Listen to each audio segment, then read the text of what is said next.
మొన్ననే కాళేశ్వరం ప్రాజెక్టు తెలంగాణకు కల్పతరు అని స్పష్టంగా రాష్ట్ర ప్రజలందరికీ అర్థమయ్యే విధంగా పీపీటీ ప్రజెంటేషన్ కూడా ఇవ్వడం జరిగింది. సరే, రాజకీయ దురుద్దేశంతో కాంగ్రెస్ పార్టీ ఈ కమిషన్ను ఏర్పాటు చేసిన న్యాయ వ్యవస్థ మీద, రాజ్యాంగం మీద పూర్తి గౌరవము, విశ్వాసం ఉన్నటువంటి పార్టీ బీఆర్ఎస్ పార్టీ. ఈరోజు జస్టిస్ ఘోష్ కమిషన్ మమ్మల్ని పిలిచింది కనుక ఈరోజు కమిషన్ ముందుకు వెళ్లి ఇంతకాలం కాంగ్రెస్ పార్టీ చేస్తున్న దుష్ప్రచారాలన్నీ కూడా వివరించి వాస్తవాలన్నింటినీ కమిషన్కు తెలియజేస్తాం.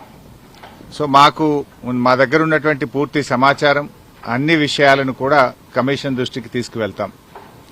గత కొంతకాలంగా కొంతమంది వ్యక్తులు, కొన్ని పార్టీలు వాళ్ళు ఉద్దేశపూర్వకంగా బీఆర్ఎస్ పార్టీ మీద రాజకీయ కక్షతో బురద జల్లేటువంటి ప్రయత్నం చేస్తా ఉన్నారు.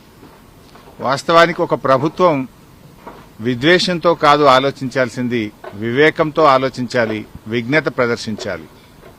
కానీ నేడు కాంగ్రెస్ ప్రభుత్వం విద్వేషంతో, రాజకీయ దురుద్దేశంతో మా మీద బురద జల్లాలని ఇవాళ రాష్ట్రానికి అన్యాయం చేస్తున్నారు. ముఖ్యంగా రైతులకు అన్యాయం చేసే ప్రయత్నం చేస్తా ఉన్నారు. నేను ఒకటే కోరుతా ఉన్నా, విజ్ఞత ప్రదర్శించండి, వివేకంతో ఆలోచించండి. ఈ రాజకీయాల కోసం తెలంగాణ రాష్ట్రం యొక్క నీటి హక్కులను కాలరాయొద్దు అని చెప్పి ఈ ప్రభుత్వానికి హితవు పలుకుతా ఉన్నాను. సరే, అంతిమంగా ఎందుకంటే మాకు రాజ్యాంగం మీద, దేవుడి మీద నమ్మకం ఉన్నటువంటి పార్టీ, అంతిమంగా న్యాయం గెలుస్తుంది, ధర్మం నిలబడుతుంది, వాస్తవాలు ప్రజలకు అర్థమవుతాయి. అందువల్ల ఈరోజు కమిషన్ ముందుకు వెళ్తున్నాం.